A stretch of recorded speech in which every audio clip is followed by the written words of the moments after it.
Bonsoir à toutes et tous. Donc, je suis en compagnie ce soir donc de Christina, de Michael, petite fenêtre du milieu, et donc dans l'ordre sur la droite de l'écran, Hélène.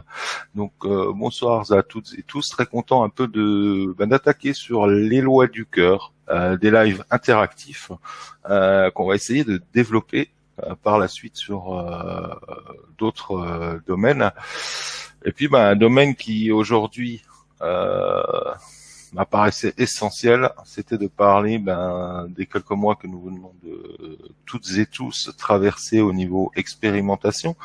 Euh, Chacun a pu vivre dans son coin, c'est le cas de le dire, chez soi, confiné, donc les événements de manière bien personnelle, appréhender les choses à sa manière, au niveau émotionnel. Il y a des personnes à qui ça a pu passer tout simplement, comme l'eau qui coule, d'autres personnes qui sont rentrées dans le stress, des peurs qui s'éveillent, etc., etc.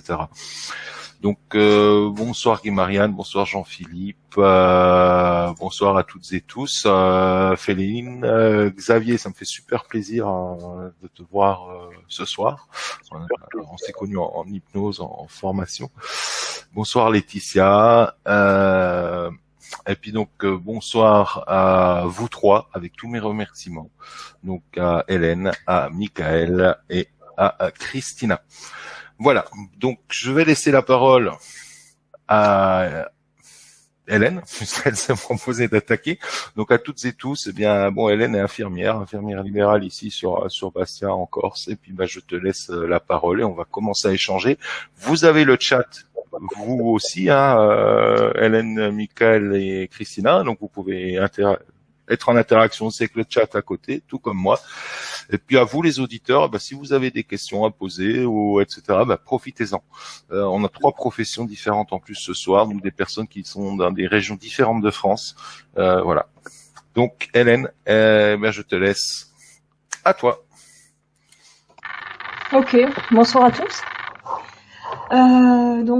Par rapport à... C'est dommage, on voit personne. Bon, c'est pas grave. Tu nous vois nous 3, non? Je vous vois vous 3, c'est Voilà. super. Faut imaginer une foule derrière l'écran. C'est bien, c'est pas très intimidant, 3 c'est bien. Voilà.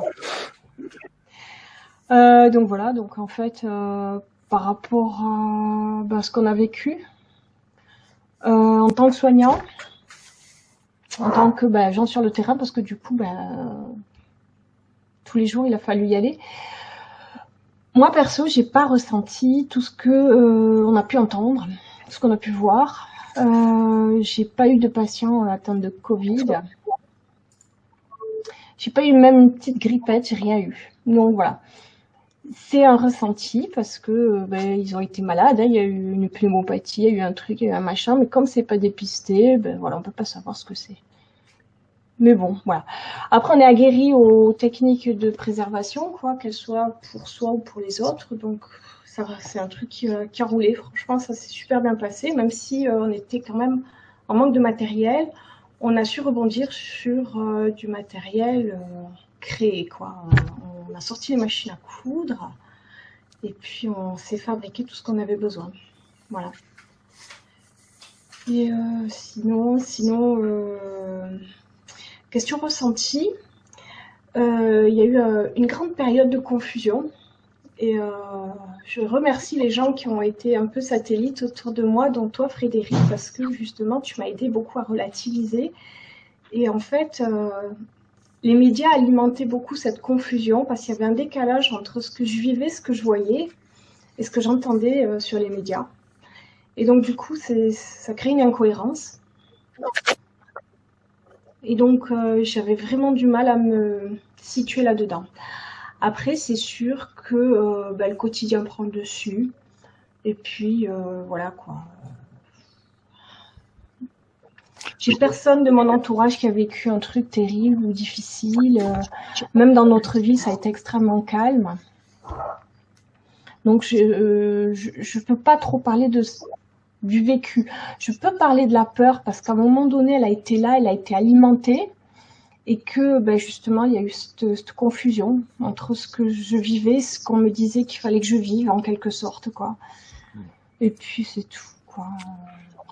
C'est vrai qu'on a assisté à, quelque part un téléguidage de nos perceptions, de nos sensations. Alors, je sais pas, peut-être Hélène qui fait de l'arsène. Je vais essayer de couper. On a vraiment assisté à ce téléguidage de nos sensations, de nos perceptions, à l'instrumentalisation de ce qui se déroulait autour de nous. De tas de manières possibles, hein, des chiffres. Jean-Philippe est sur Bastien, Hélène. Je réponds à sa place. Il faut suivre le chat, hein, mesdames. Des fois, on vous pose des questions, vous pouvez répondre. Voilà. Oui, donc je disais, et c'est vrai que cette instrumentalisation au niveau des peurs, moi-même, j'ai eu à écrire tout au début, c'était courant avril, j'ai eu à écrire par rapport à même au nombre de morts. Je me suis plongé dans les chiffres de l'INSEE. Puisque moi, ils étaient quand même mis à jour semaine par semaine. Je me suis plongé dans les chiffres de l'Institut national démographique français, donc qui correspondaient à peu près à ceux de l'INSEE. Et puis, on s'est très très vite rendu compte, moi pour ma part, on s'est très très vite rendu compte qu'il y avait qu'il y avait plus aucune cohérence entre ce qui était annoncé au niveau des médias et puis surtout les chiffres des années précédentes, au niveau même du nombre de décès. Après, je sais pas toi, Hélène, si tu pourras me le dire ou pas, mais c'est vrai qu'on a eu l'impression, moi de mon côté dans le vécu, et ayant eu à travailler avec des personnels médicaux, du personnel médical un peu sur toute la France en accompagnement, on a eu l'impression qu'il y avait plus de décès, qu'il n'y avait plus de, il faut bien le dire. Là, je suis rentré un peu dans le cadre du lanceur d'alerte. Je crois que Michael tout à l'heure va nous en parler un petit peu aussi. Et c'est vrai qu'on s'est rendu compte, en discutant avec des professionnels de santé, que des décès de cancer, il y en avait plus, des décès de grippe, il y en avait plus, des décès dus à l'âge ou d'AVC, etc., il y en avait plus. Et puis qu'en fin de compte, tout était mis dans ce grand panier Covid et tout était estampillé Covid. Voilà. C'est ça. Et à partir de là, c'est vrai qu'on avait des filtres à poser. Non. C'est vraiment à mettre des filtres et des œillères. Là, ce coup-ci, mettre des œillères pour regarder vraiment où on voulait aller à titre personnel. Voilà. Donc, je vais laisser un peu la parole à qui veut, Christina ou Michael, laquelle des deux, et puis après, on va tourner comme ça ensemble. Vas-y, Michael, c'est dans l'ordre. Allez, Michael, hop. Okay. Alors, moi, est-ce que vous m'entendez bien? Non. Par contre, Non. Est-ce que c'est bon pour le son? Non. Si tu peux nous renlever les oreillettes, franchement. Vous m'entendez plus Ouais. du tout? Comme on l'a fait avant. Alors, c'est mieux pour vous? Non. Est-ce que c'est mieux pour vous, là? Est-ce Ouais. que c'est Bien. Ah, maintenant, c'est bon. Superbe. Merci. Ça va, là? Oui, oui, oui. Très bien. Ouais. On va laisser la technologie de côté, c'est bon. Alors moi, par contre, je vous entends pas bien, c'est très lointain, mais c'est pas grave. Oui, alors en ce qui me concerne, moi, je suis assez, je dirais, je note les choses pour rien oublier. C'est un côté un petit peu scolaire. Ce que je voudrais dire, et vraiment avec gratitude, je voudrais dire un grand merci à tous les lanceurs d'alerte, à tous ceux que je vais oublier, mais en particulier à ceux qu'on appelle nos 4 mousquetaires, évidemment, que plus ou moins on a vu. Je veux dire Tal Chalère, bien évidemment, Jean-Jacques Crèvecoeur qui est au Canada, Silvano Trotta et Thierry Casanovas et d'autres. Vraiment, je leur donne un grand coup de chapeau, parce que moi aussi, j'ai été dans la confusion, du moins tout au début. J'ai été agressée, comme tu viens de le dire, Hélène. Mais agressée, moi, je suis pas dans la profession, donc j'avais pas le recul nécessaire pour me dire qu'est-ce qui est vrai, qu'est-ce qui ne l'est pas. Et c'est grâce à vous, les lanceurs d'alerte, que j'ai été fouillée. Mais j'ai passé des heures sur les sites alternatifs, on va dire, pour décrypter où est-ce qu'on voulait nous emmener. Et surtout, moi, ce qui m'a inquiété, ce qui m'a choqué pendant ce confinement, je dirais, c'est l'anesthésie, et que je vois encore, c'est ce qui me fait peur, entre guillemets, bien que j'aime pas utiliser ce mot-là, c'est l'anesthésie dans laquelle on est encore. C'est-à-dire que le confinement, il a été extérieur, Maintenant, est-ce qu'on n'est pas un peu restés, nous, confinés? Est-ce que certains d'entre nous sont pas restés encore moralement, je dirais, psychologiquement confinés? C'est ça qui m'inquiète et c'est la question que je poserai à Frédéric tout à l'heure. Comment toi, tu vois la suite? Parce que bon sang, si on se bouge pas un peu plus que ça, je vais employer le mot dur, le mot dictature. Attention, parce que moi, il y a des choses qui m'ont extrêmement choquée. C'est pour ça que là, voilà, après, je prends la responsabilité de mes ressentis, de mes émotions. Il y a, par exemple, dans toutes ces vidéos qui ont tourné en boucle, la notion des brancards, la notion du matériel, la notion de ce mot mort, ce mot guerre. Enfin, je veux dire, qu'est-ce qui n'a pas été négatif? Et là, tu en as très bien parlé dans ta dernière conférence, Frédéric. Mais là, toutes nos peurs ancestrales que tout être humain a depuis le départ, depuis qu'on est sur Terre, toutes les peurs ancestrales, elles ont été réveillées. La peur de la maladie, la peur de la séparation, la peur de l'isolement. On nous a interdit d'enterrer, entre guillemets, ce que l'on aimait. Quand je dis interdit, c'était vraiment, mais moi, j'ai pris ça pour une violation, personnellement, dans notre vie privée, dans notre vie intime. Qu'est-ce qu'on devait faire, qu'est-ce qu'on ne devait pas faire. J'ai été choquée aussi par la fameuse attestation. Je pense que certains d'entre vous savent quand même que le modèle date de 1720, au moment de la grande peste noire à Marseille. Qu'est-ce que ça veut dire? Ça veut dire qu'on vit une histoire de l'humanité qui revient en boucle, qu'on n'a rien compris quelques siècles plus tard, qu'on se laisse toujours marcher sur les pieds. Ça veut dire quoi? Qu'on s'est signé des autorisations, des papiers, pour presque en culpabilisant, en sortant. Mais est-ce qu'on ne peut pas se responsabiliser, nous, en tant qu'adultes? Pourquoi on nous a dit de faire telle ou telle chose? Jamais ici, dans mon état, cette espèce de procès mais méchant, vindicatif contre le professeur Raoult. Alors, je vais pas reparler, on a tous été chercher nos informations, et quand même, est-ce que l'exécutif d'un pays, est-ce qu'un milieu politique peut se mêler de juger qui est apte, qui n'est pas apte à donner des ordonnances? J'ai été choquée par cette ingérence de politiciens vis-à-vis des scientifiques, vis-à-vis des gens quand même qui sont sur le terrain. Je vais essayer, je te coupe. Donc moi, personnellement... Oui, vas-y. Oui, vas-y. Non, je vais juste reprendre un peu dans le... Par rapport à ce que tu disais, les confinés, en langage des oiseaux, vous mettez un trait d'union et voilà. Je pense qu'effectivement, on l'est encore. C'est au masculin, c'est au masculin, hein, au masculin. Ouais, je suis désolé, mais moi, franchement, faut le prendre confiné, dans le langage des oiseaux, voilà. Donc c'est un peu la réponse. Je pense qu'effectivement, nous le sommes encore. L'histoire. Tu parles, Michael, de l'histoire. Moi, quand je regarde l'histoire, à aujourd'hui, tout le monde se rappelle de ce fameux 11 septembre. Donc le 11 septembre, il s'est passé ce qui s'est passé au States, au niveau des tours. Donc immédiatement con Jean-Philippe, ça le fait aussi. Au niveau de ces tours, si vous regardez bien, nous en plus ici en Corse, on est quand même amené à prendre peut-être plus que d'autres l'avion, donc on se tape ces contrôles. Donc à aujourd'hui, les années passent et passent. Et quelque part, l'état d'urgence du transport aérien a été maintenu.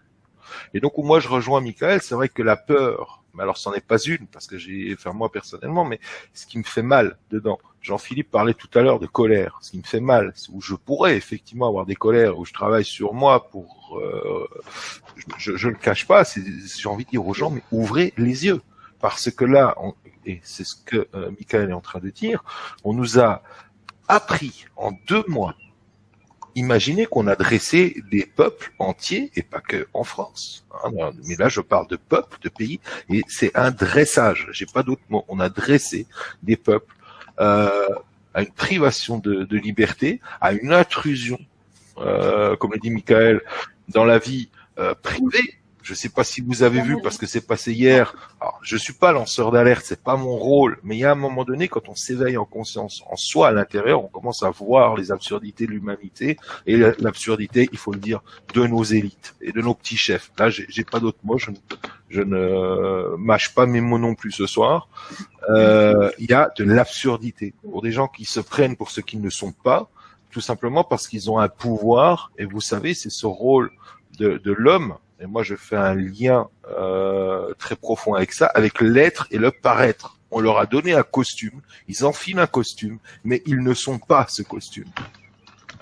Et moi, ce qui me fait mal par rapport à ce que dit Michael, c'est de voir des milliers de gens qui, justement, voient le costume et, à un moment donné, se taisent par rapport au costume et s'arrêtent au costume.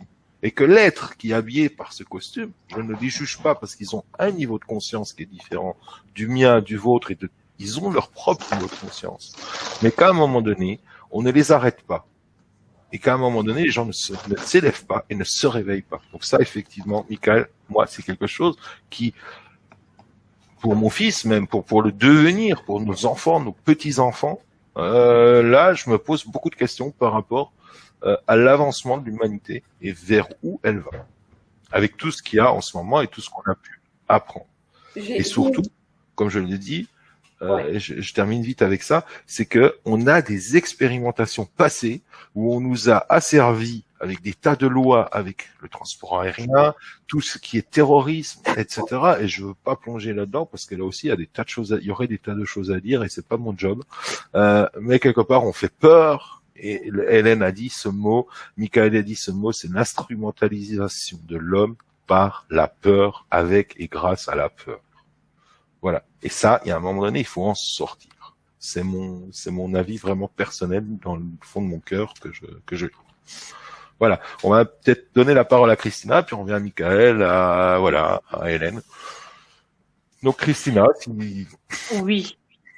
Donc pour moi ça s'est très bien passé, donc j'ai pas eu peur, ça m'a frôlé une ou deux fois comme une brise légère mais sans effet en fait.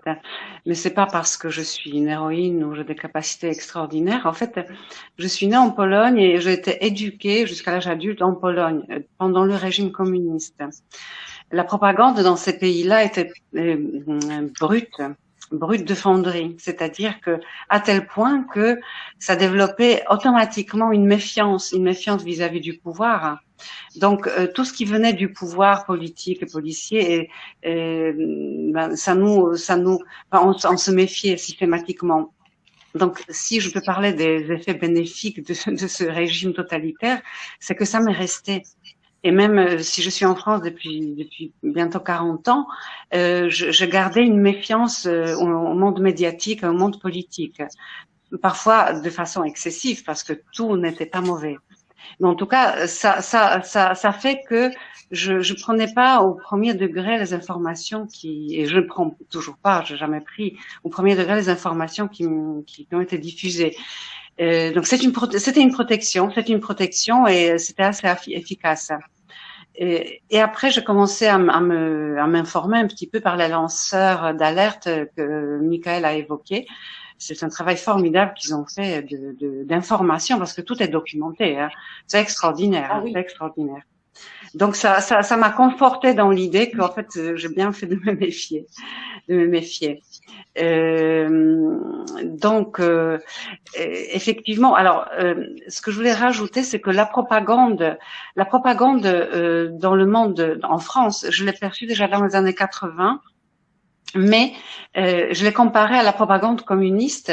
La propagande occidentale est très subtile et elle utilise beaucoup le plaisir, les désirs, elle s'insinue, elle est distillée de façon très très délicate et c'est pour ça elle est plus dangereuse. Dans le monde communiste, elle était brutale, donc on pouvait se mettre en retrait tout de suite et résister immédiatement. Ici, c'est très très difficile, c'est très difficile. Voilà, donc c'est la différence. Et par contre, il y a toujours la peur. Effectivement, la peur, c'est un outil de domination, de soumission. Hein. dans les régimes totalitaires ou dictatoriaux, c'est la force militaire. Ici, c'est la manipulation mentale, en fait. C'est la manipulation mentale. Voilà, donc je m'en suis très bien sortie, mais cela dit, j'ai beaucoup travaillé aussi précédemment sur moi pour me libérer de pas mal de choses. Par contre, personnellement, les effets du confinement, bon, je télétravaillais, à part quelques jours de congé qu'on était obligé de prendre, je télétravaillais tout le temps.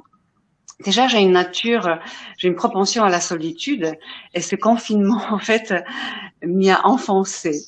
Donc voilà, donc j'ai des contacts, j'ai eu pas mal de contacts virtuels évidemment, mais finalement bon je pourrais rester comme ça, vous voyez. Et quelque chose me dit c'est peut-être pas une bonne chose, hein. J'aime les gens, mais je peux m'en passer. Et voilà. Par contre, ce dont je me félicite, c'est que très facilement j'ai transgressé. C'est-à-dire, je sortais beaucoup plus qu'une heure, j'allais beaucoup plus loin, j'ai triché sur les déclarations. Aujourd'hui, je triche avec les masques dans les transports, etc. Donc, je me permets, je rentre pas dans les magasins où on oblige de porter les masques, et je le fais savoir. Donc, je fais des petites choses comme ça. Bon, c'est pas pour faire manifester mon courage, mais comme le masque, pour moi, aujourd'hui, est le symbole de la peur, je me dis peut-être que ça permettra aux gens de prendre conscience de quelque chose, ou, vous voyez, ben ça, voilà, un tout petit côté militant. Alors, c'est vrai que je pense, et Hélène, par rapport à ce que tu dis, oui, Christina, Hélène, je pense qu'elle sera d'accord avec moi. Bon, ici, on est quelque peu moins. Bon, j'ai de la famille, hein, notamment dans l'Est et sur l'Alsace, Belfort, qui a été très touché, où c'était très très cadré. Nous, ici encore, c'est vrai qu'on est un peu plus tranquille, quand même, au niveau des masques, au niveau de... Même encore maintenant, hein, je veux dire, c'est vrai que par rapport à ce que j'entends de ce qui se passe sur le continent, on est un petit peu très éloigné de cela. C'est vrai que moi, la semaine dernière, je suis comme toi, Christina, je suis rentré dans un magasin, et il y a un moment donné, c'est incarner ses valeurs, et j'ai fait très exactement comme toi. On m'a dit, monsieur, un masque pour voir le commercial, et j'ai dit, écoutez, vous loupez une vente, je m'en vais. Parce que il y a un moment donné, c'est incarner ses valeurs. Et personnellement, moi, mes valeurs, c'est là. Alors c'est vrai que les personnes parfois te regardent avec des yeux énormes en disant, mais il est complètement fou celui-là. Mais peu importe le jugement. Là, je te rejoins. Un petit point, Christina, tu parlais des années 80. Qu'est-ce qui a été le déclencheur dans ton ressenti dans les années 80, par rapport à ce ressenti justement de propagande de... Eh bien, déjà, j'adore la France. Je suis très contente de vivre. J'adore ce pays. J'adore les Français, surtout quand ils sont de mauvaise humeur, parce que j'aime beaucoup. J'aime beaucoup une petite parenthèse. Quand je suis allée dans les années 90 aux États-Unis, à San Diego, j'ai vu les gens. Ça fonctionnait très bien. C'était bien propre. C'était très policé, mais j'ai vu quelques éléments totalitaires, c'est-à-dire les gens étaient comme s'ils étaient polis par peur. Et tout le monde était très respectueux de tout. Et j'avais envie que quelqu'un balance un papier par terre, de rencontrer un serveur qui fait la gueule. Et donc, vous voyez ce que je veux dire, c'est que ça manquait d'authenticité. Alors, dans les années 80, alors j'ai rencontré la pub, évidemment. Dans les régimes communistes, il n'y avait pas de pub.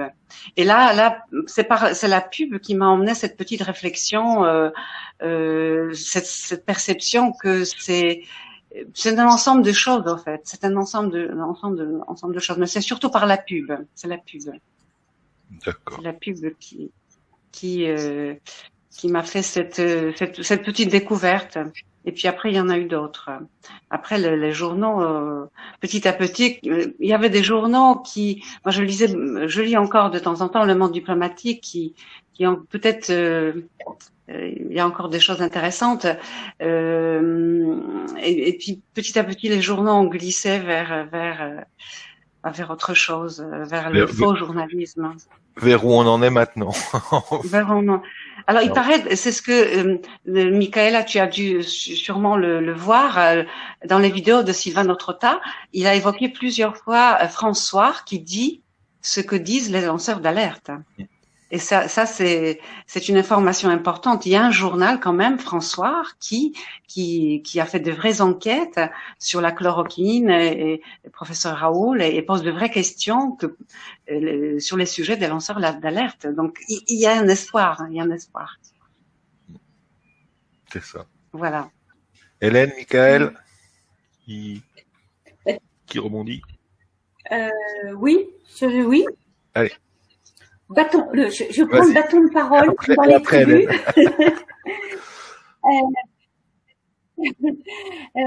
Non, moi il y a quelque chose qui par expérience, parce que je connais ici des acupuncteurs, j'ai vu mon ostéopathe la semaine dernière, en tant que collègue, c'est normal.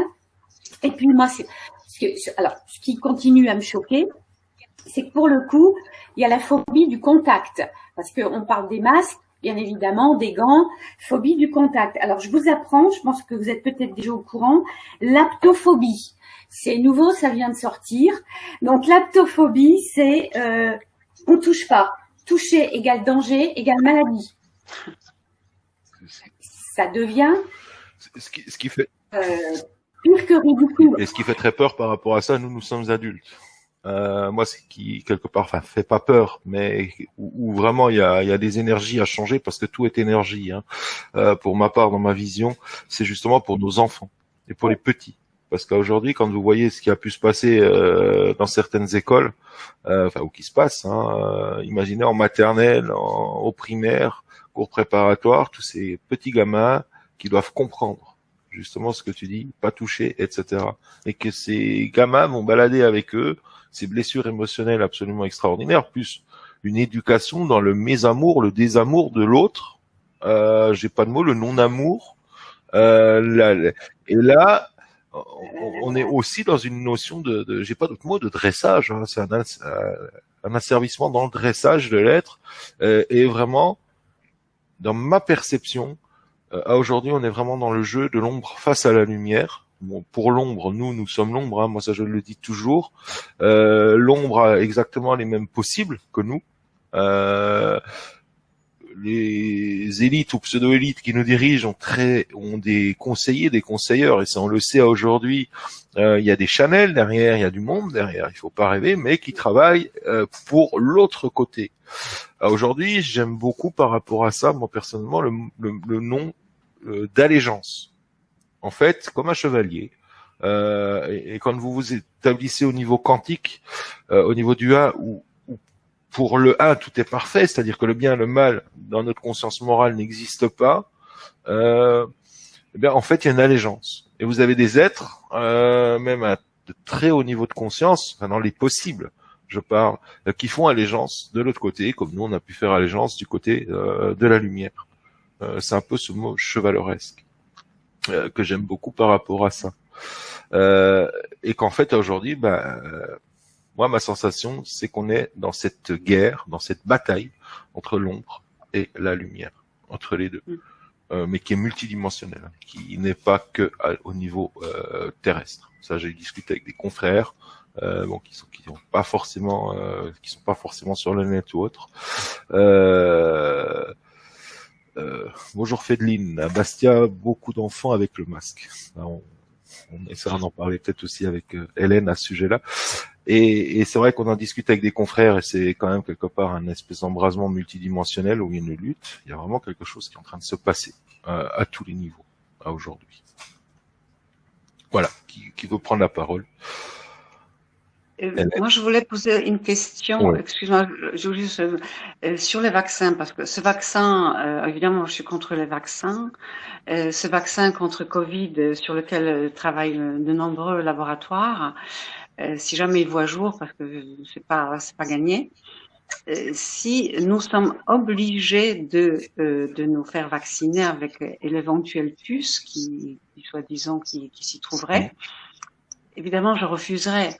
Et, comme beaucoup de gens, qu'est-ce qu'on va devenir? Est-ce qu'on va aller en prison? Est-ce qu'on va nous enfermer dans, je sais pas, qu'est-ce qu'on va devenir? Est-ce que vous avez une idée? Alors, moi, à titre perso, j'en ai aucune. Tout ce que je peux dire, c'est ma décision personnelle, qui est très simple. C'est résister au maximum. Et puis, le jour où vraiment on n'a plus le choix, c'est de se barrer de France. Mais pour aller dans quel pays? C'est ça le Oui, problème. oui, parce que ça C'est ce que sera, je oui, disais. oui. Je fais juste une petite aparté au niveau des vaccins. Et j'ai eu confirmation par rapport à mon ex-belle famille où il y a des origines italiennes. J'avais transmis justement sur mon Facebook pendant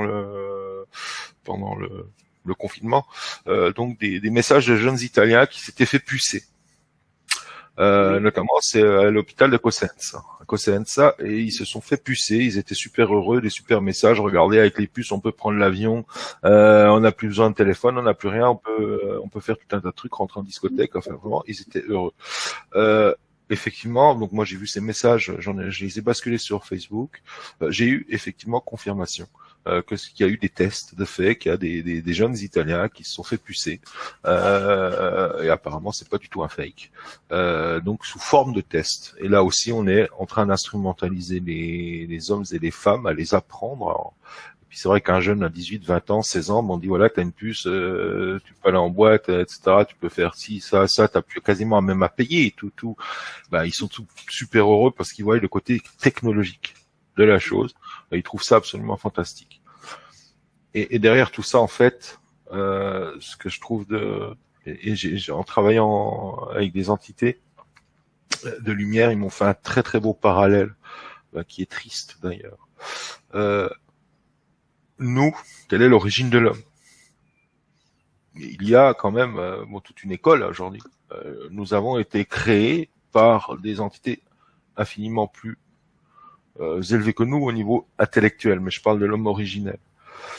Donc quelque part, quand vous allez dans l'Akasha, quand vous discutez de toutes ces... Ouais, c'est ça Jean-Philippe. Quand vous discutez, quand vous communiquez là autour, en fait on est, excusez mon expression, d'ailleurs on nous appelait la bête, l'homme au départ, c'est des interstellaires qui nous auraient créés. Donc je vais le mettre au conditionnel pour choquer personne, qui nous auraient créés.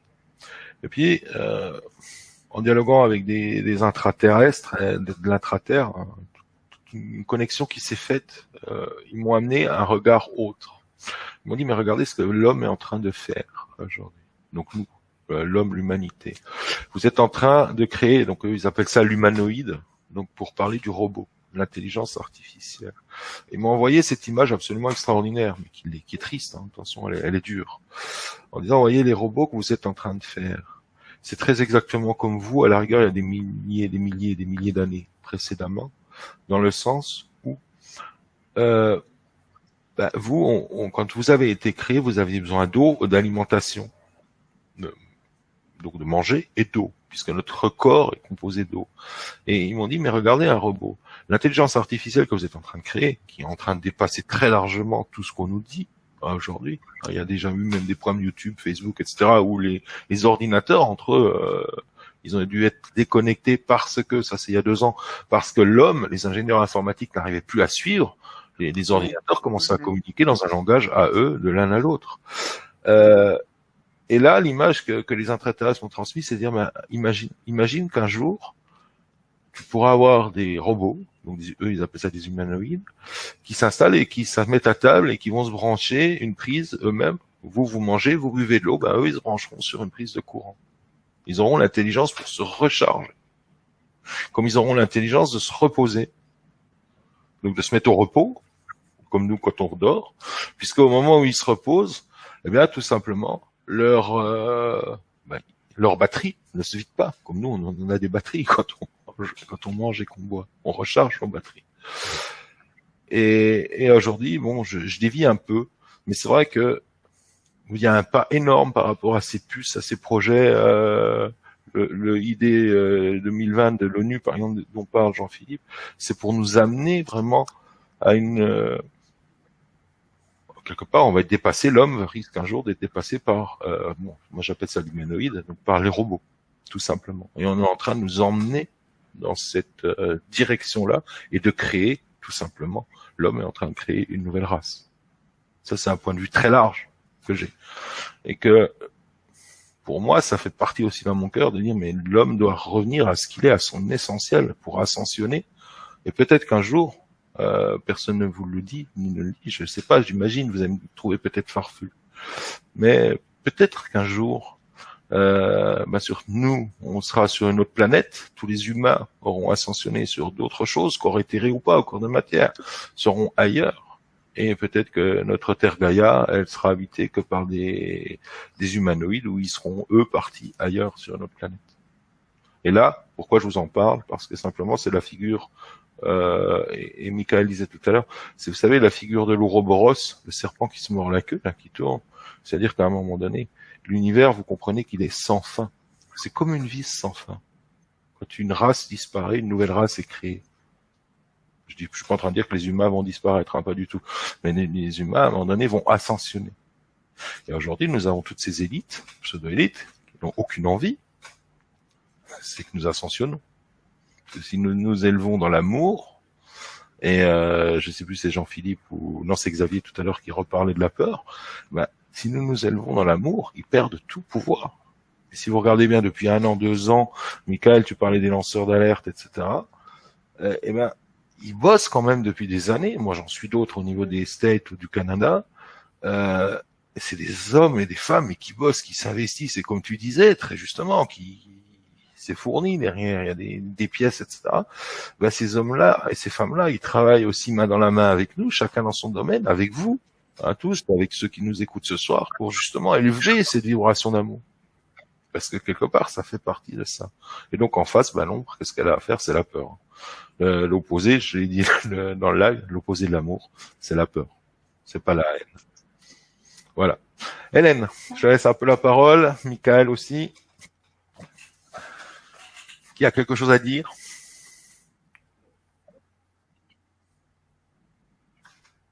Hélène, oui, non? Oui. Alors moi, je voudrais rebondir. Je voudrais rebondir sur ce que disait tout à l'heure, je crois que c'est Jean-Philippe qui parlait du nombre de décès. Donc effectivement, y a beaucoup de décès Covid parce que vous mourrez avec de la fièvre, vous avez eu le Covid, quoi. Donc ça fait beaucoup de décès Covid, quoi. Et peu importe pourquoi vous mourrez. Ça m'a beaucoup impressionné. Et ça, c'est de source sûre, hein, c'est les copains, les copines qui travaillent à l'hôpital, les copains de promo. Donc, c'est vraiment des trucs qui les ont choqués parce que du coup, cherchez pas à comprendre, quoi. Dans de sagesse, vous avez la fièvre, vous avez le Covid. Et donc, c'est des gens qui, effectivement, mettaient en unité Covid. Ils l'avaient pas. Et puis, il y a aussi, je voulais parler de la fiabilité des tests. C'est le fameux coton-tige qu'on met vraiment dans le nez, quoi, pour aller prélever des muqueuses. Et en fait, ce test, c'est une catastrophe parce que j'ai plus les chiffres exacts, mais c'est un faux positif à plus de 50%. Moi, j'ai entendu 80%. Oui, j'ai aussi entendu 80, mais je voudrais pas m'avancer sur le 80 parce que c'est quand même énorme. Mais voilà, c'est un faux positif. Donc du coup, c'est compliqué. La prise de sang, c'est pareil. On évalue un statut virologique en sachant qu'on peut avoir un rhume, une gastro, et que ça passe aussi sur le même statut biologique. Donc c'est compliqué, quoi. Et il n'y a pas d'immunité, donc on ne peut pas aller chercher dans le sang ce statut immunitaire propre à ce virus. C'est ce que disait Raoult, c'est que ça ne sert à rien aussi de faire un vaccin contre une maladie qui n'est pas immunisante. Donc on ne peut pas le trouver dans le sang, on ne peut pas le faire en vaccin. Et donc voilà, c'est super compliqué. Et du coup, ça alimente la confusion, ça alimente la peur, ça alimente un peu aussi la colère parce que ça divise nos instances scientifiques et savantes. Et ça commence à être compliqué, quoi. Et puis là, on nous annonce qu'on va rechuter, qu'on va avoir une autre vague. On nous annonce des clusters à droite à gauche. Voilà, on est en train de nous remettre en condition, tout gentiment, pour nous reconfiner très probablement, quoi. Après, j'ai pas d'avis là-dessus. Est-ce que j'en ai eu un? Je sais pas. Non, je crois pas. Je me laisse un peu porter par mon bon sens, quoi. Je pense que c'est un truc qu'il faut garder, quoi. C'est notre bon sens. Pour rester assez neutre, quoi. Essayer de pas se laisser influencer et voilà, quoi. Rester cohérent, quoi. Est-ce que tu sais, toi, voilà, Hélène, je voulais juste apporter Vas-y, vas-y. C'est bon. Ah, c'est bon. Est-ce que tu sais, toi, Hélène, parce que Fédeline, là, qui écrivait juste avant dans le chat, je suis à Bastia et j'ai vu beaucoup d'enfants avec le masque. Est-ce que tu sais, toi, par rapport à ta profession, parce que moi, là, j'ai aucune idée, est-ce que c'est une imposition ou est-ce que c'est un choix des parents? Tu es haché, Frédéric, je n'ai pas compris. Est-ce que tu peux collationner? Oui, je disais, donc Fédeline qui nous suit écrivait juste avant dans le chat, donc qu'elle est sur Bastia, et qu'elle voit beaucoup d'enfants avec le masque. Et est-ce que tu sais, toi, en tant à ton niveau d'infirmière, parce que moi je n'en ai aucune idée, si c'est des directives scolaires ou même ou c'est un choix des parents? Non, il n'y a pas plus de directives que pour les adultes. Les seules directives qu'il y a, c'est par rapport à la distanciation sociale. Quand elle n'est pas possible, effectivement, il faut se protéger. Maintenant, il n'y a pas de conditions, quoi. C'est vraiment, je pense, quelque chose qui a été inculqué pendant le conditionnement. C'est cette peur qui a été intégrée chez chacun, quoi, qui ressort aujourd'hui avec ça, quoi. Et c'est problématique parce que les enfants, ils ont un système immunitaire bien plus fort que le nôtre. Et puis voilà, quoi. Enfin, c'est dommage, quoi. T'as fait un super lapsus, il est peut-être pas fait exprès, mais t'as dit pendant le confinement, t'as dit pendant le conditionnement. J'ai trouvé ça génial. Alors, je sais pas si c'est fait exprès. Ah oui aussi, mais le lapsus, ça passe bien. Le lapsus est vraiment révélateur et c'est vrai que c'était 2 mois de conditionnement dans l'absolu. Tout à fait. Tout à fait. Le vrai à parler. Ouais, non mais c'est ça, le cœur, Oui, le ça langage du passe bien cœur, aussi. le langage cœur. Ouais. C'est ça. Michaela.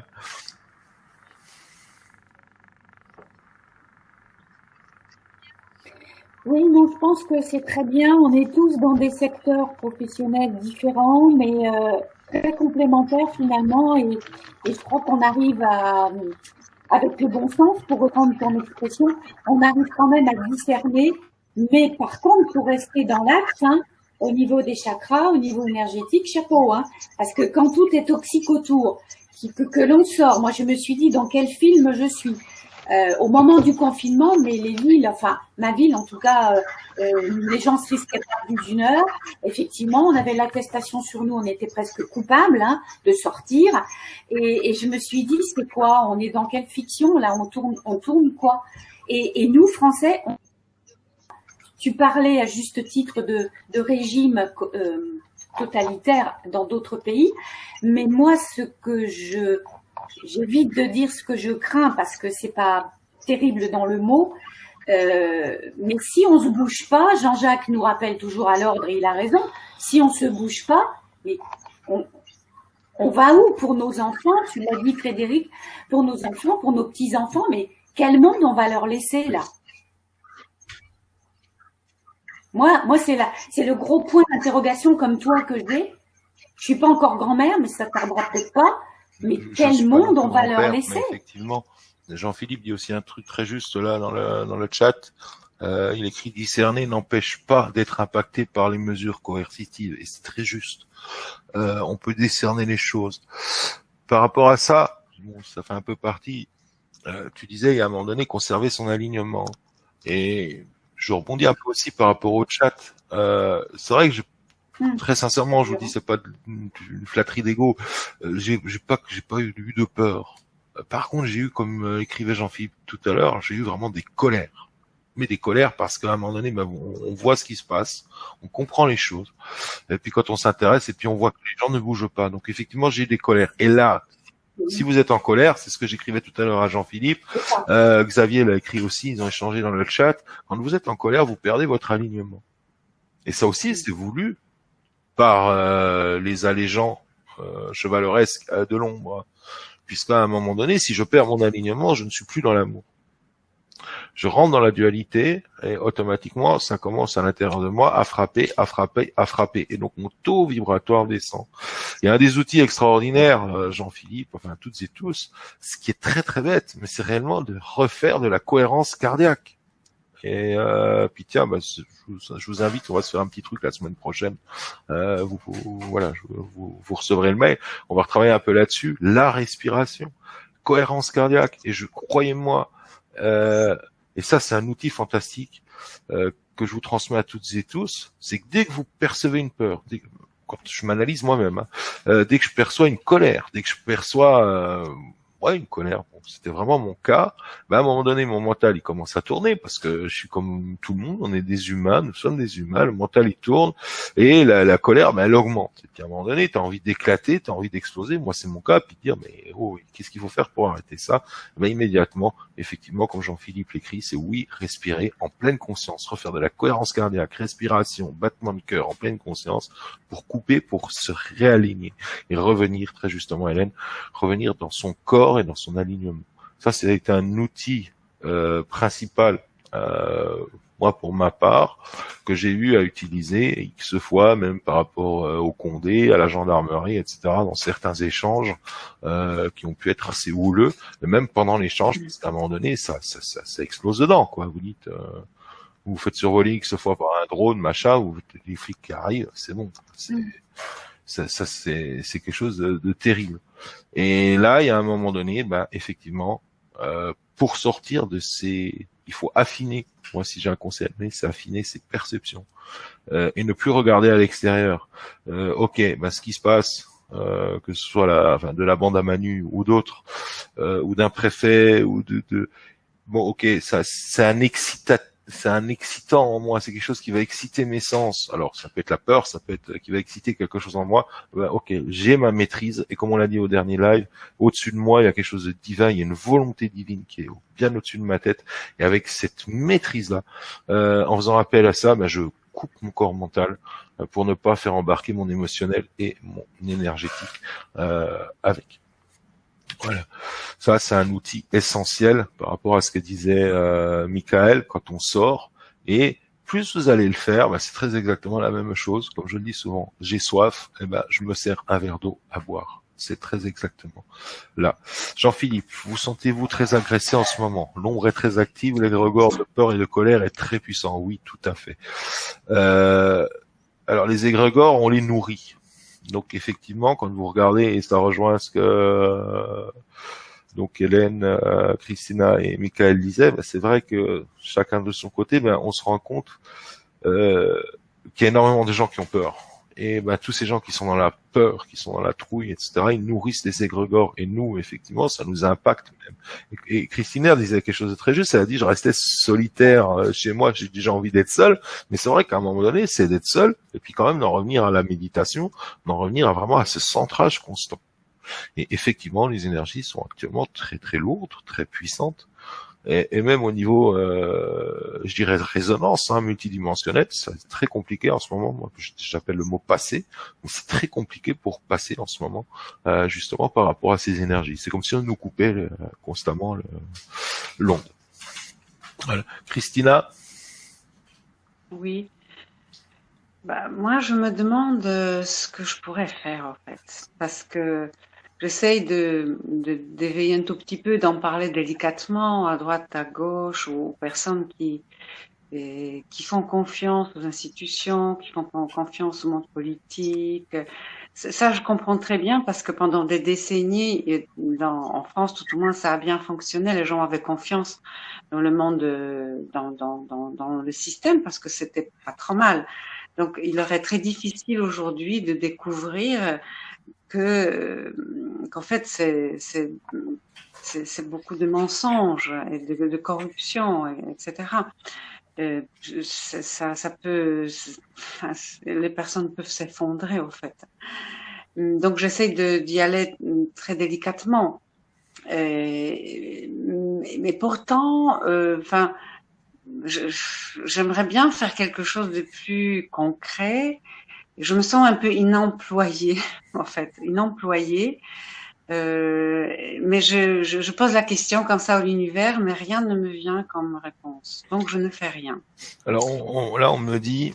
Je me le reproche un petit peu. Faut pas te le reprocher. On me dit, il y a une dimension multidimensionnelle de l'homme qu'il faut prendre en compte.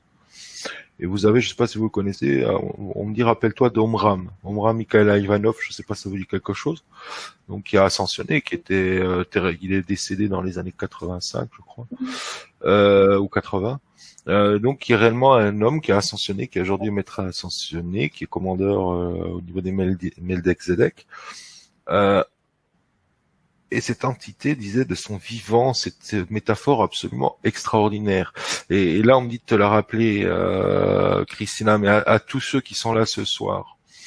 Nous avons, Coco Alpha, nous avons un niveau vibratoire, un niveau de lumière, parce que c'est ce que nous incarnons. Et que quelque part, alors c'est vrai que c'est pas gratifiant. Parce qu'on me dit, le mot n'est pas gratifiant pour l'homme, c'est-à-dire dans la matière, mais ta seule présence, dans ton boulot, ta seule présence au niveau de tes proches, si tu es dans l'alignement, ce que tu rayonnes, ta radiance, c'est le mot qu'on est en train de me transmettre, la radiance, c'est-à-dire quelque part comme la radiosité, ce que tu émets quand même, qui radie de toi, va impacter le niveau cellulaire des êtres qu'il y a autour de toi, va impacter donc au niveau cellulaire, au niveau de leur ADN. Ce n'est pas gratifiant, certes, ce qu'on est en train de me dire, parce que voilà, ça c'est moi qui le dis, comme tu es dans l'informatique, je précise, on l'avait pas dit pour informatique financier, on l'avait pas dit pour les auditeurs. Si je sais pas pourquoi on m'envoie l'image du boulot et on me dit mais voilà, t'es là, t'es en contact dans ton travail, t'es en contact où tu l'as été, comme tu peux être en contact avec des membres de ta famille qui n'ont pas du tout ta vision des choses, hein, ta vision du monde, de l'univers, mais ta radiance va permettre à la lumière de travailler, va permettre à la lumière de travailler sur celles et ceux qui sont autour de toi. Et quelque part, tu les illumines.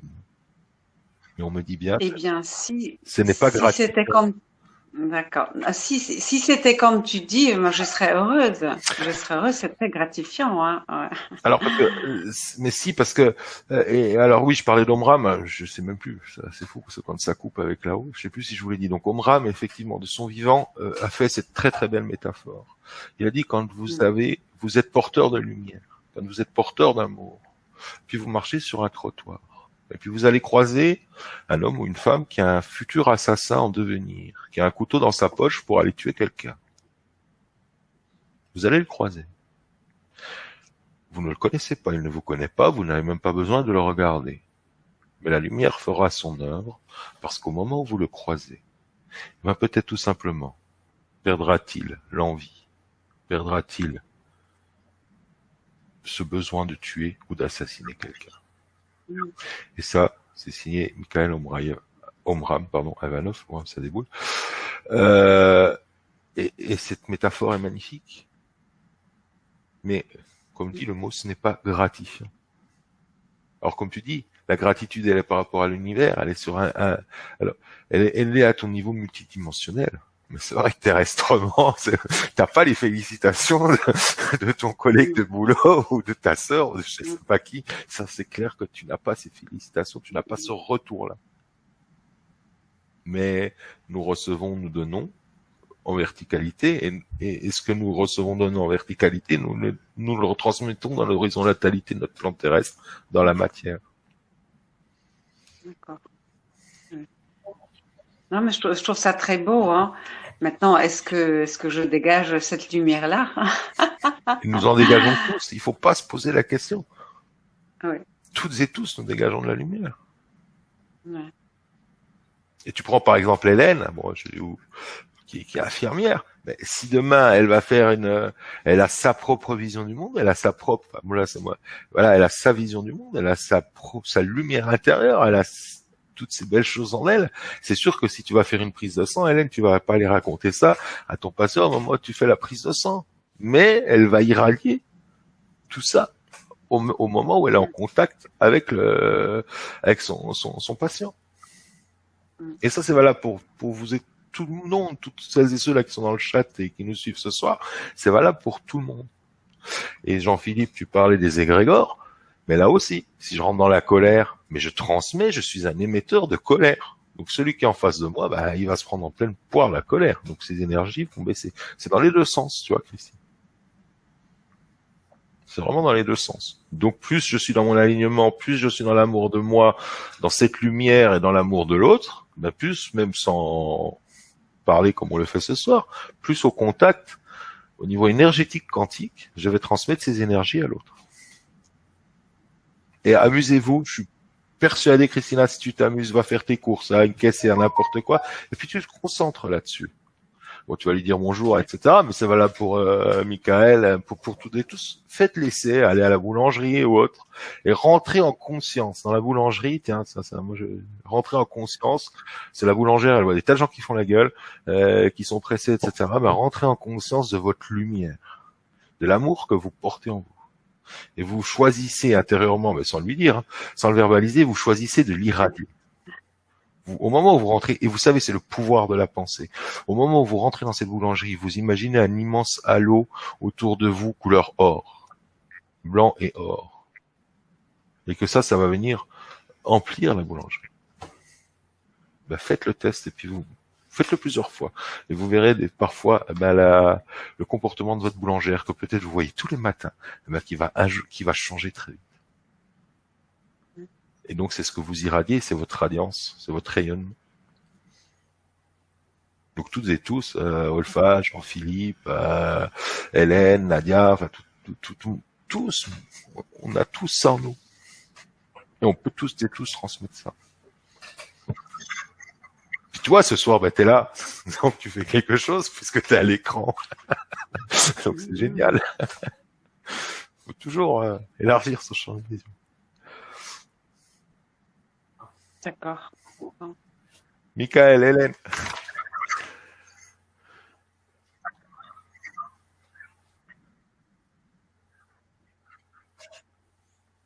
Oui, je suis là, je t'écoutais avec beaucoup d'attention. Ça résonne très juste puisque de toute façon, on est tous interconnectés. Et pour le coup, j'avais préparé sur mon petit papier les effets positifs quand même de ce coronavirus.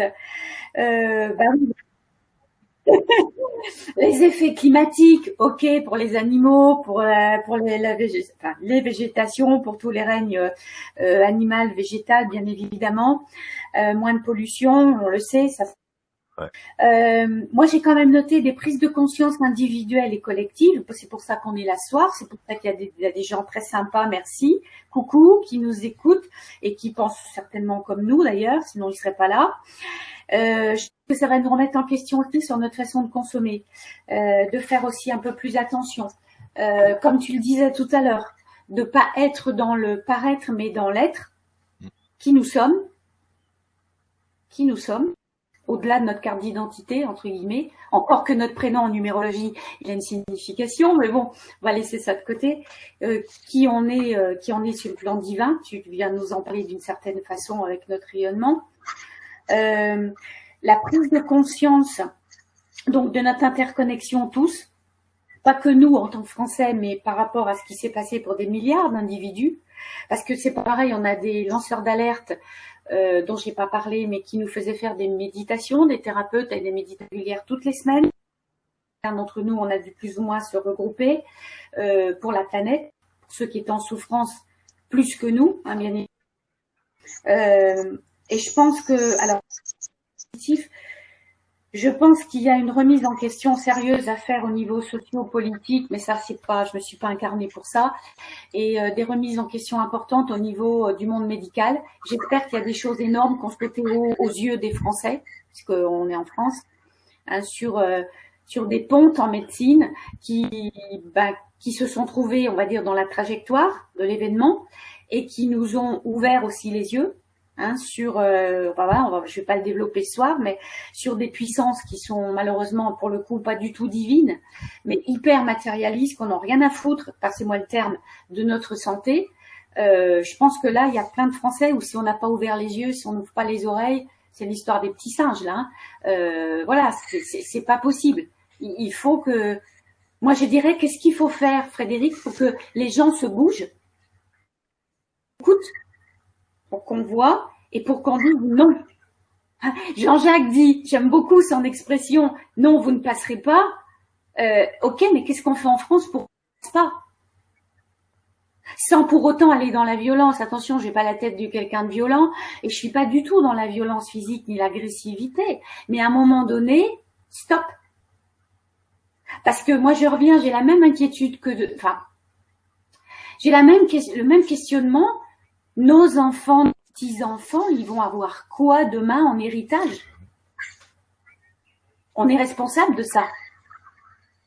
Puisqu'on s'incarne tous, c'est un cycle, hein, on loue un espace sur la Terre quelque part. Ok, on est dans un pays pour des raisons bien précises, on change de pays, c'est parce que voilà, on a signé pour ça dans notre mandat d'incarnation, on va changer de pays, mais la Terre, on l'occupe tous, je veux dire. J'ai eu la chance d'approcher en Amérique du Sud des tribus où on voit tu parlais d'âme, de vibration d'âme, on voit des gens qui sont les gardiens de la planète. Les Amérindiens, qu'ils soient Amérique du Nord, Amérique du Sud. Mais qu'est-ce qu'on fait de la sagesse de ces peuples-là? Et qu'est-ce qu'on va léguer, nous, en tant qu'Européens, entre guillemets, demain, je pense que c'est pour ça aux jeunes générations? Je pense que c'est pour ça qu'il faut œuvrer. Non pas avoir crainte, parce que c'est vrai que et c'est ça aussi la difficulté de notre multidimensionnalité. Et bon, si je mets le peur, crainte, ces mots-là, donc de côté de l'ombre en fait, hein, c'est l'opposé de la vie et de l'amour. Comme dit Jean-Philippe avant, nous sommes tous la lumière, mais nous sommes tous aussi l'ombre. Donc en fait, on a les deux dedans. Ça, il faut en être conscient. Et par rapport à ça, dire, tu vois, de pas avoir crainte. Moi, ce que j'ai envie de dire, c'est qu'est-ce que je fais, qu'est-ce que j'incarne, parce qu'en fait, qu'est-ce que veut dire je suis? Qu'est-ce que c'est je suis? Si ce n'est qu'est-ce que j'incarne en temps présent, comme valeur au moment où je vous parle, et comme l'ont transmis les guides là il y a quelque temps, la Trinité, on en a reparlé vendredi d'ailleurs dans le petit test, la Trinité, et je le rappelle à toutes et tous qui sont là ce soir, la Trinité, pensée, parole, donc ce que je verbalise, action. Ça c'est votre je suis. Ce que je pense, ce que je parle, ce que je transmets, et ce que je fais. Et ce je suis, il faut que ce soit la Trinité impeccable. C'est-à-dire, je peux pas dire je suis pensé, je suis un homme d'amour, le dire et en même temps frapper quelqu'un. Il y a quelque chose qui ne va pas. Donc, il faut vraiment être dans cette finesse par rapport à soi-même, d'exactitude, de discernement par rapport à soi. Quand est-ce que je suis déconnant par rapport à mes pensées, mes actions ou mes paroles? Pourquoi je suis pas dans cette trinité? Il y a aussi une trinité vibratoire, Christ, qui Risti, Marie, donc la partie féminine qui est la pensée.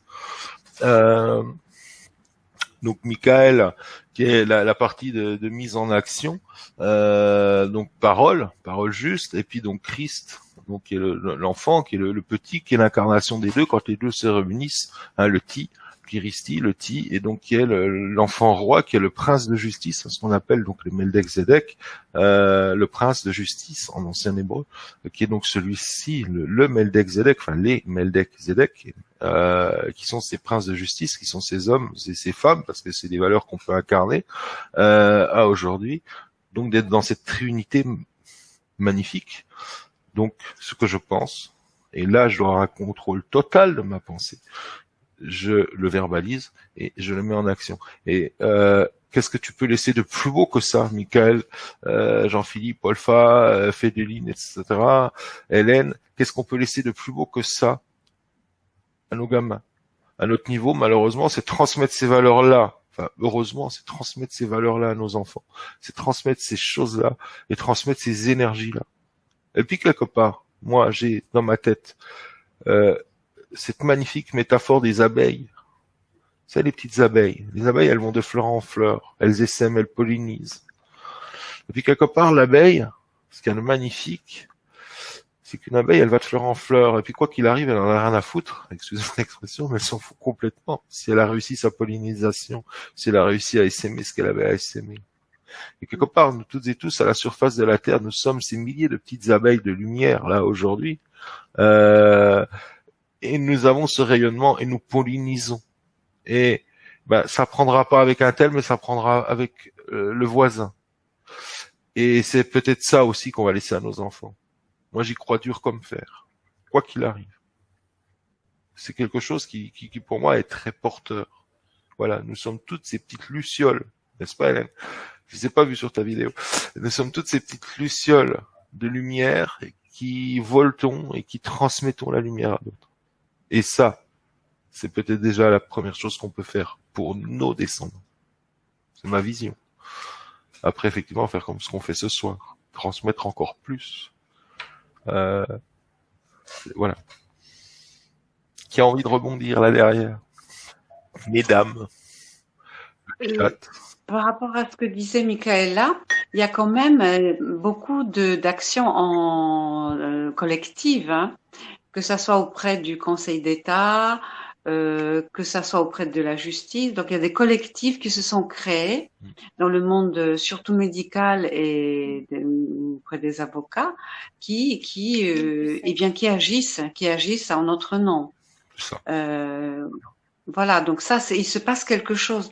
Maintenant, est-ce que ça va porter ses fruits? Ben, je sais pas, mais par exemple,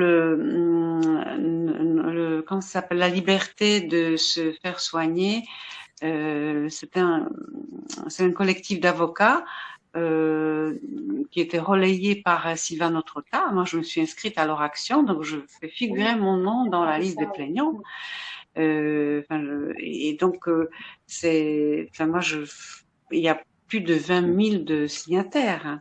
Donc c'est quand même pas mal, hein. Il y a quand même des pétitions aussi, il y a pas mal de pétitions. Il se passe des choses, Après, est-ce que la justice est juste? On verra. Mais il y a des actions. Il y a beaucoup d'actions.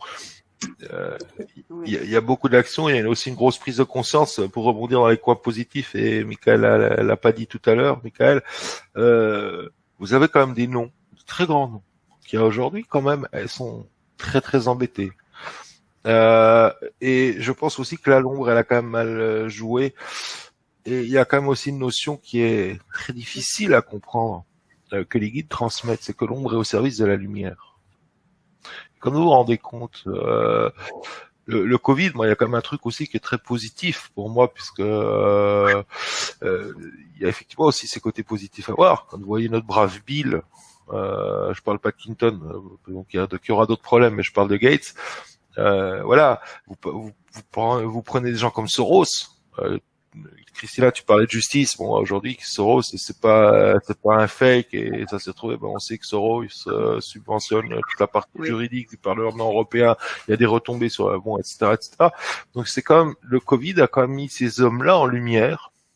Enfin, on a mis leurs ombres en lumière, mais en pleine lumière. Et là, franchement, c'est quand même des points positifs. Les 2-3 mois là qui viennent de se passer. Moi, je suis désolé. Avant le confinement, je savais pas, par exemple, que ça fait depuis plus d'1 an que le gouvernement au niveau de l'Inde, donc avait déposé plainte pour crime contre l'humanité contre Bill Gates. Et puis après, il y a d'autres pays qui ont suivi, des pays d'Afrique. Et donc, automatiquement, c'est quand même des gens. Alors, c'est juste être factuel. Moi, je porte pas de jugement, mais c'est de dire, bon, dans mon cœur, voilà, on est quand même toujours un peu juge, mais quelque part, il y a un moment donné, ce confinement, ce Covid, ça a développé toutes ces prises de conscience. Et ça aussi, c'est un côté très positif de l'ensemble. Bah, on dit que l'ombre sert la lumière. Ouais. Je ne sais pas qui a dit ça, mais c'est très juste. Que ça soit au niveau individuel, que ça soit au niveau collectif, l'ombre sert la lumière. Et quelqu'un a dit que au niveau individuel, quand on se rend compte et que l'ombre ne le sait pas, quand il s'en rend compte, eh bien, il est déjà trop tard parce qu'il a été éclairé. Elle a été éclairée, quelque chose comme ça. En tout cas, l'ombre sert la lumière. Tout à fait. Comme dans nos démarches individuelles, il faut éclairer nos ombres pour les faire partir. Voilà, qui veut Hélène, Michael. Je lis en même temps, alors s'il y en a une de vous qui veut prendre. Non, plus personne. Hélène? Eh bien, écoute, moi, je pense que j'ai un peu fait le tour de tout ce que j'avais à dire, quoi. Juste que il faut pas rester avec ses peurs, il faut pas rester avec ses doutes, et il faut vraiment partager là-dessus les points de vue de tout le monde et échanger, parce que c'est vraiment une source de richesse. Et moi, c'est ce qui m'a vachement apaisée. Ça a été de partager des points de vue complètement différents et pour lesquels des fois je n'avais absolument eu aucune idée. Donc ça a été une richesse, ce Covid. J'ai rencontré des gens et puis voilà, j'ai temporisé mes points de vue et pour en prendre d'autres et voilà, c'était pas mal quoi. Et en tant qu'hypno aussi, j'ai eu quelques contacts agréables parce que du coup, je me suis mis sur la liste des hypnos qui recevaient des soignants pour la gestion du stress sur le Covid, la peur de la mort, tout ça. Et donc, du coup, j'ai pu prendre en charge des gens. J'en ai pas pris en charge beaucoup parce que ici, on n'a pas été tellement impacté, quoi. Mais bon, voilà. Il y avait quand même des gens qui étaient en burn-out, j'ai envie de dire, mais c'était vraiment psy, quoi, parce que c'était burn-out de manipulation, burn-out de médias, burn-out de trucs qui, si on n'allume pas la télé, on va bien, quoi. Donc voilà, je voulais juste enrichir sur ça. Il y a aussi, je sais pas, peut-être que Frédéric, toi, tu as eu d'autres vécus là-dessus par rapport à tes prises en charge. Moi, enfin voilà, c'était juste ça. Restez pas avec les peurs, restez pas avec des doutes, partagez et voilà quoi. Moi, je pense qu'aujourd'hui, alors par rapport aux prises en charge, je reviens par rapport à ce que tu disais au début, Hélène. C'est-à-dire qu'au niveau national, bon, j'ai été amené à suivre, on en avait échangé plusieurs personnes qui bossaient dans le médical un peu à travers la France. Effectivement, bon, tout le monde m'a fait, même dans des coins. Jean-Philippe, oui, à tes souhaits, ouais. Je disais donc effectivement par rapport à ce que tu disais, Hélène, moi je me suis très vite rendu compte que en relation avec des hôpitaux, enfin via des infirmières qui elles étaient en bloc ou en réa ou autre, bon il y avait Rennes, il y avait Vichy, il y avait etc. Quelque part on s'est vite rendu compte qu'ils étaient pas tant débordés que ça, et à la rigueur le débordement venait d'un manque de matos, c'est surtout ça le problème. Moi j'ai une pensée par contre parce qu'on en parle peu actuellement, et tu parlais de burn, et moi j'ai une pensée, aujourd'hui on n'a pas beaucoup de retombées encore, moi là je parle au niveau professionnel. Il y a des hommes et des femmes qui ont perdu des proches, qui ont été estampillés Covid ou pas, ou c'était d'autres morts, mais bon, qu'on a estampillé Covid. Je pense qu'aujourd'hui, malheureusement, il y a énormément de gens, j'ai une grande pensée d'amour pour tous ces êtres, ces hommes et ces femmes, qui ont perdu des proches, qui ont perdu des amis, qui n'ont pas pu faire le deuil de manière normale. J'ai eu aussi à accompagner une ou deux phases finales de cancer pendant le Covid, et je me suis rendu compte que effectivement, j'avais des familles derrière, et que les familles ne pouvaient pas faire le deuil, pouvaient pas se déplacer, n'avaient pas le droit de les voir. Et j'ai une grande pensée pour ces gens-là, parce qu'aujourd'hui on n'en parle pas. On parle pas des dégâts collatéraux de ce confinement. On parle pas des gens qui ont été dans le stress intense, il y en a eu. On parle pas des enfants qui ont été battus, on n'en parle plus. On ne parle pas des femmes qui ont été battues, voire aussi des hommes, parce qu'il y a énormément de souffrance apparemment dans les logements, dans les foyers. Tout ça on n'en parle pas. Et pourtant, ce sont des choses qui, au niveau de nos corps émotionnels, ce sont des choses qui ont impacté. Et tu disais, tu vois, Jean-Philippe, tout à l'heure, tu parlais des égrégores, et là, quelque part, là aussi, il y a tous ces hommes et ces femmes qui ont un bagage de souffrance par rapport à cette expérimentation, et qui peuvent être liés, comme on dit, à des décès, même à un décès normal, qui n'est pas lié Covid, mais ils ne pouvaient pas en faire l'enterrement, ils n'ont pas pu assister à l'enterrement, etc. C'est d'une violence extrême. Et aujourd'hui, toutes ces violences, il faut quand même comprendre qu'une énergie, quand vous faites naître une énergie, elle est présente. Et elle est présente jusqu'à ce que vous ne mettez pas fin à l'énergie. Donc quelque part, ces énergies d'angoisse, ces énergies de stress, ces énergies de colère, ces énergies de souffrance, elles sont autour de nous. Et c'est aussi ce qui peut expliquer, Jean-Philippe, quand tu disais tout à l'heure, en ce moment c'est très très lourd, parce que ces énergies-là, elles sont pas lavées, elles sont encore là, elles sont présentes, elles sont autour de nous. et elles sont aussi entretenues. Parce que je pense qu'il y a énormément de gens qui, pour le moment, n'ont pas été voir des thérapeutes, qui n'ont encore pas bougé parce qu'ils sont en train d'émerger. Et on verra, je pense, même au niveau, c'est terrible ce que j'ai. Ouais, dans les mois à venir, même au niveau des statistiques suicides, etc. Enfin, si on nous les donne, je pense qu'à un moment donné, ça sera très intéressant de voir qu'est-ce qui va se passer. Et j'ai une très très grande pensée d'amour pour tous ces gens-là, parce que c'est vrai qu'il y a des choses très très difficiles aussi à ce niveau. Et on l'oublie un peu de trop.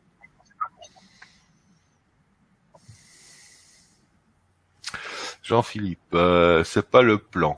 Il faut le confinement à la peur pour vendre le vaccin. Ah bah oui, non mais ça c'est clair. Mais bon, là, nous, on n'est pas là pour ça. On est là justement pour toutes et tous, pour apporter cet éclairage, parce que bon, quelque part, moi, la chose je me dis, il y a 7 milliards, on a un peu plus de 7 milliards d'hommes sur cette planète. Et vous avez combien d'hommes politiques? Et là, vous vous rendez compte. Et j'avais transmis un texte d'Angie Vaudan, des solaires, tout au début du confinement. Et c'est un très très beau texte. Vous pouvez le retrouver sur les lois du cœur. Hein. J'ai demandé l'autorisation, il est dans le blog à Anne. Et retournez-le, c'est un message des solaires, relisez-le. Et dans ce texte, il y a une phrase extraordinaire. C'est vraiment sur le Covid et sur le confinement. Et les solaires ont transmis une phrase, alors je vous la dis de mémoire, la force de ces hommes-là, donc les si peu, parce qu'ils sont peu, je vous dis par rapport à 7 milliards d'individus, c'est que même si quelque part, ils sont pas main dans la main, mais ils travaillent dans le même but. Imaginez si aujourd'hui on était 7 milliards à travailler dans le même but. Je vais vous dire, bon, je vais pas dire le nom, mais nos polichinelles là, le théâtre de Guignol qui nous dirige, même qu'au niveau de la France, ils font pas le poids. Et la puissance de ces hommes-là, de l'ombre, c'est que quelque part ils ont le but. Et si vous regardez de l'autre côté de l'humanité, moi c'est ça qui aujourd'hui est aussi un cri du cœur. Quand vous regardez dans l'humanité, quand vous regardez dans un pays, chacun a la trouille de l'autre, parce que chacun a peur, n'a pas confiance dans l'autre. Et si chaque homme, chaque femme, nous tous, là, ici, ce soir, on avait confiance totale dans l'action de l'autre, et que l'autre fasse exactement ce qui est convenu, il n'aurait aucun problème. Tout à fait. Ils ont aucun mal, Jean-Philippe, ils ont aucun mal à nous diviser, en fait. Parce que c'est la masse, et la masse, elle est tellement explosée dans les peurs et dans les craintes que, voilà. Et nous, on est là pour œuvrer maintenant, pour commencer à rassembler, à créer des noyaux de lumière. Comme je disais tout à l'heure à Michael, et ça, personnellement, c'est quelque chose qui parle énormément à mon cœur. Et à un moment donné, on n'a pas besoin de faire des webs à 10 000 personnes, on s'en fout.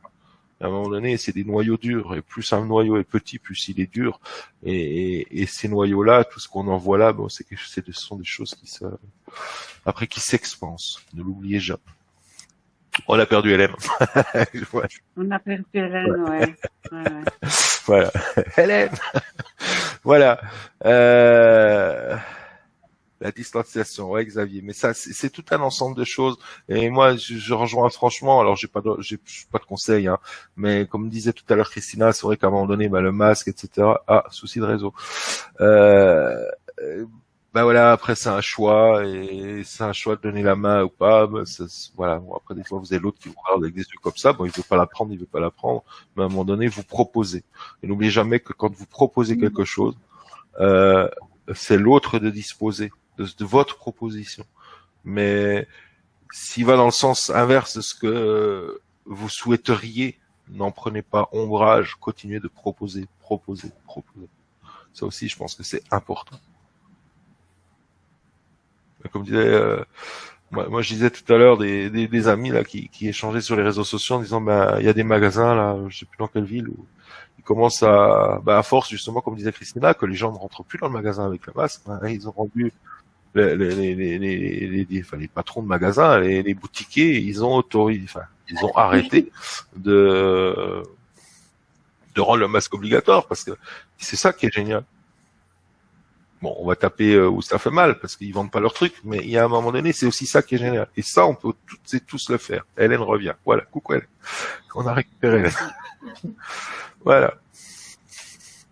Mais moi, personne ne m'a posé la question. Parmi les personnes qui, dans les magasins ou ailleurs, où le masque est obligatoire, que j'ai refusé de porter, j'attendais qu'on me pose la question pourquoi. Et parce que j'aurais répondu, et c'est la réponse qui m'a été inspirée, parce qu'on ne peut pas sourire C'est magnifique. aux gens. Et j'aurais bien aimé qu'on me pose cette question pour que je puisse donner cette réponse qui m'a été inspirée par un ange, je suppose. Voilà. Pas du tout dans la révolte ou la rébellion. Non, je ne peux pas sourire aux gens. Voilà. Yes. Ça, c'est très très beau et c'est une très très belle réponse. C'est vrai qu'on coupe le sourire aussi. Puis après, moi, toi, j'ai des périodes dans ma vie, enfin, Oui. journellement. Non, toi, tu descends, ça, c'est mon chien. J'ai des périodes où je suis sourd, enfin, j'ai des pertes d'audition. Et puis, il y a eu des moments où, avec le masque, c'est terrible parce que j'ai pris l'habitude de lire sur les lèvres, voilà. Et quand vous êtes, même avec votre bouche haute, il a le masque, je peux vous dire que je les ai fait répéter plus d'une fois. Mais là aussi, c'est un masque réellement de ce que l'on est, de notre être, et même de pas pouvoir voir bouger les lèvres, de pas pouvoir voir un sourire. On cache une expression, il reste plus que les yeux, et c'est quelque chose de terrible. Michael, elle s'endort, Michael. Allez, un dernier petit tour. Oui, oui. Je voulais juste, on parle du masque, donc je voulais juste rebondir sur le masque en disant, c'est tout à fait vrai ce que vous dites, bien sûr, dans la symbolique. Après,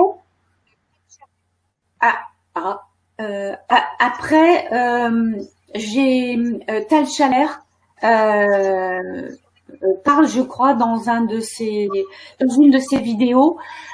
Si on revient sur la texture du masque par lui-même, on est sur des microns, sur des, je sais plus, centièmes de microns, que c'est complètement absurde, puisque de toute façon, ce fameux coronavirus, tant qu'à faire, il passe forcément au travers des fibres tissées, que ce soit en tissu, ou encore pire, alors, je me dis, ce que moi j'ai écouté, il nous donne nos alertes, nos quatre mousquetaires nous donnent des éléments de approfondir. Pourquoi est-ce que nous ne sommes pas plus nombreux, puisqu'on dit nous sommes divisés et malheureusement les changements viennent aussi par la base. Donc pourquoi il n'y a pas davantage de personnes qui prennent un peu plus de temps d'aller creuser les choses et de se poser les bonnes questions, de dire mais c'est absurde, entre guillemets, de façon clinique, il ne sert strictement à rien. On a la symbolique. Et après, si on analyse l'objet par lui-même, il est complètement inutile et absurde. Mais pourquoi y a-t-il si peu de gens qui veulent approfondir? On a tout là. Internet, c'est une immense bibliothèque. On a le bien, on a le moins bien, mais on a tout pour aller fouiller là. Et on a des gens comme toi, on a des gens comme je les ai nommés tout à l'heure, des gens qui nous amènent leurs propres heures de boulot, de travail, parce qu'ils ont passé des heures, des jours, des nuits là-dessus. Et nous, on se donnerait même pas la peine d'aller chercher les infos. Une réponse un peu générale dans le sens où je vais rebondir avec un truc du chat parce que alors je sais plus si c'est Jean-Philippe ou Xavier. Je suis en train de perdre mon fil. Voilà. Aujourd'hui, il parlait d'apocalypse. Donc l'apocalypse, c'est pas la fin du monde, c'est la fin d'un monde. On le sait, vous le savez. C'est réellement ce qu'on est en train de vivre. On est vraiment rentré dedans. Aujourd'hui, il y a quand même depuis maintenant plusieurs années, il faut comprendre que sur la surface de Gaïa, il y a deux grilles. Il y a ce qu'on a appelé la 3D, donc c'est comme un plan, une surface, comme si tu prenais une feuille de papier, et donc il y a la 5D. Et puis quand elle se chevauche, il y a la 4D. Et puis à un moment donné, on va faire pareil, on va choisir, mais on n'est pas projeté dedans. Donc là, j'ai un discours un peu différent de beaucoup d'autres.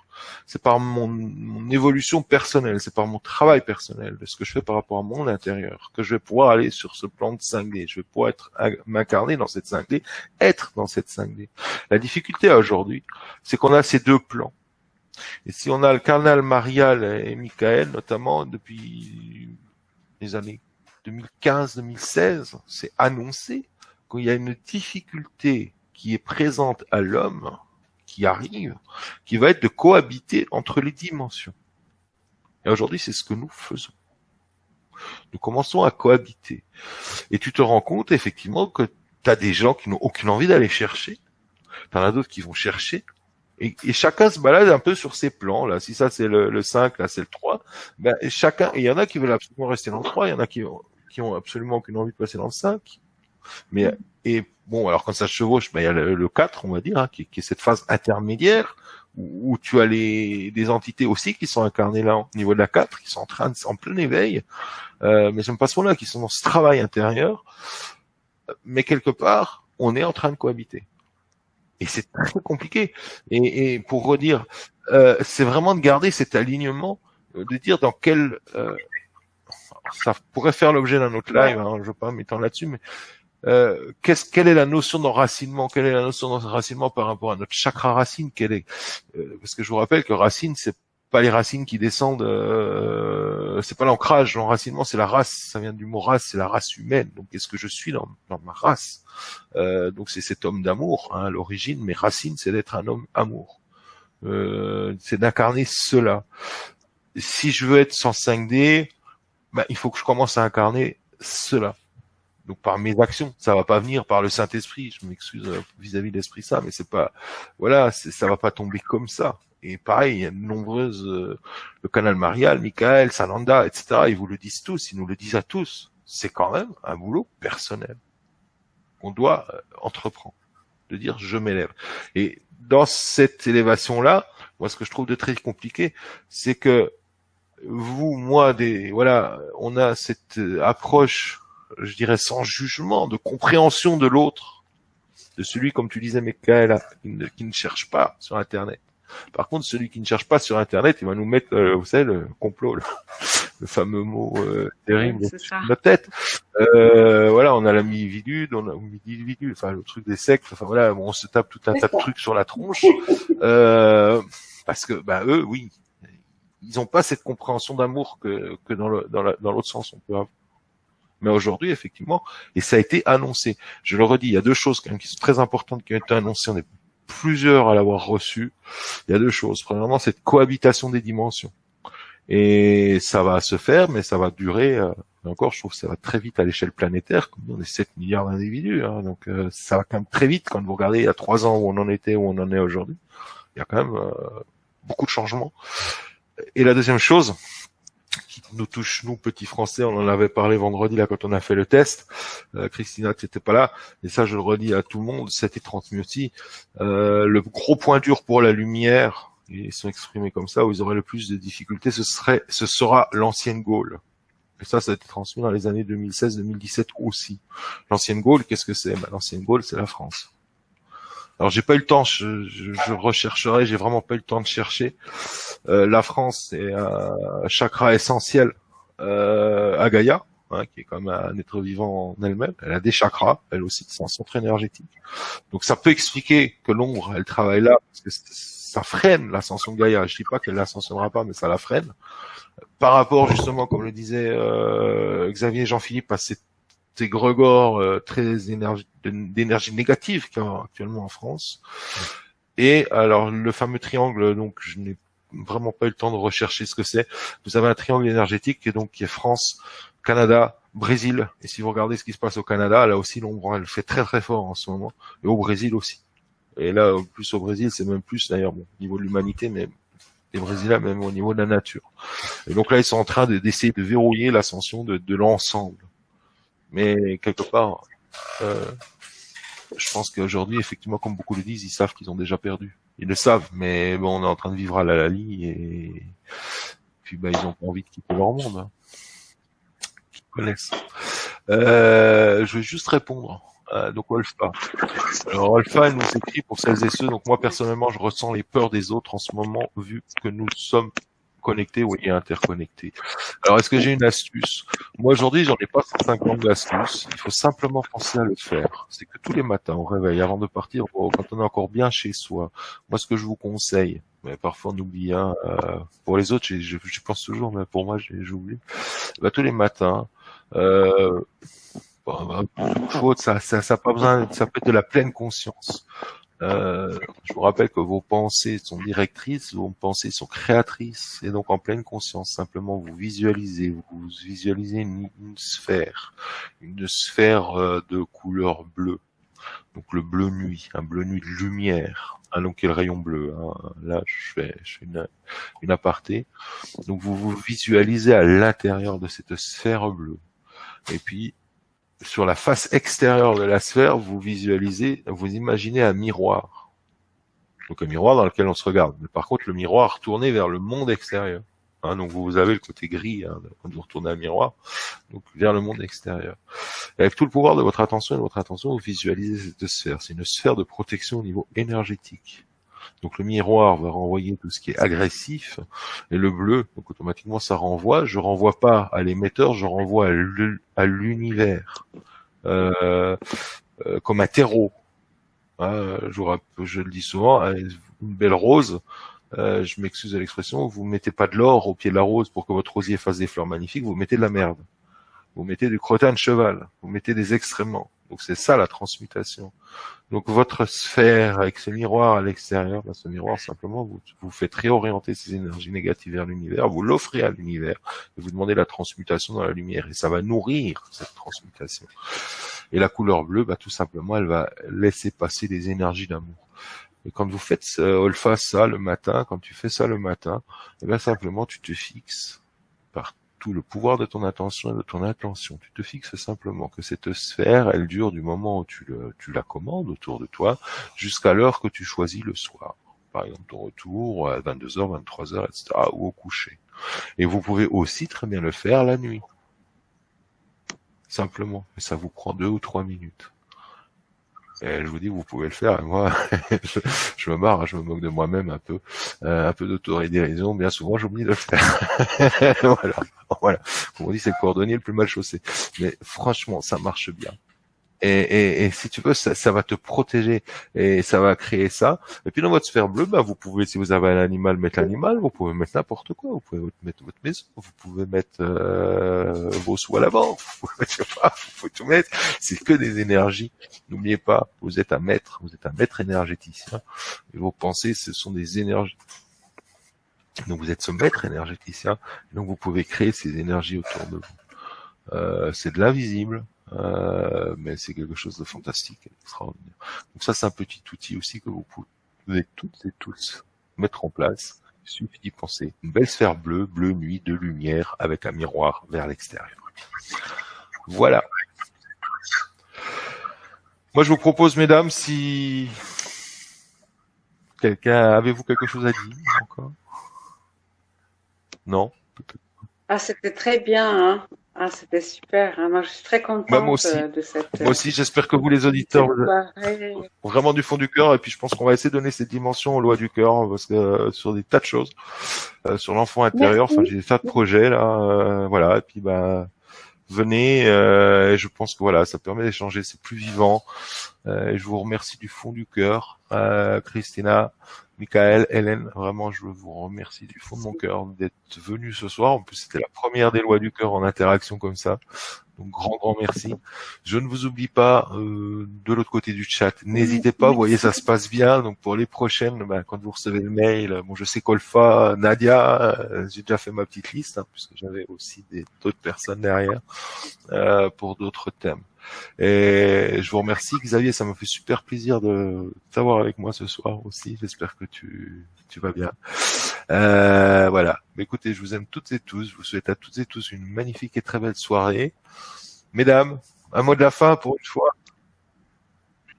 Je vous laisse dire au revoir. Hélène, réveille-toi. Merci. Hélène, elle est out. C'est vrai que c'est plus du tout mon heure. Je vais juste te dire, voilà, qu'il faut pas rester dans son coin. Je vais rebondir sur ce que je disais tout à l'heure, quoi, avec ces émotions négatives, quoi. Voilà, après c'est tout. Voilà. Vraiment, c'est tout ce qu'il y a à dire, quoi. Restez pas comme ça parce que c'est ça qui va faire la chute et prenez beaucoup de vitamine D parce que ça renforce le système immunitaire. Ouais. Voilà. Et puis moi, franchement, ça vous dit, on va appeler ça la web TV. Moi, je suis partant en faire une par semaine tous les 10 jours parce que c'est vraiment super sympa. Il y a un autre partage et franchement, j'adore. Voilà. Du fond du cœur, je vous remercie, Christina. Merci beaucoup d'être venue. En plus, c'était pas enregistré. Merci à tous. Merci. Merci. Michael, À la merci. prochaine. À très bientôt. Hélène, merci beaucoup. Et puis à vous toutes et tous, je vous embrasse. Et une magnifique, très très belle soirée à toutes et tous. Bye bye et à très très très très bientôt, très vite. Au revoir. Bonne soirée. Allez, Au revoir. Bonsoir.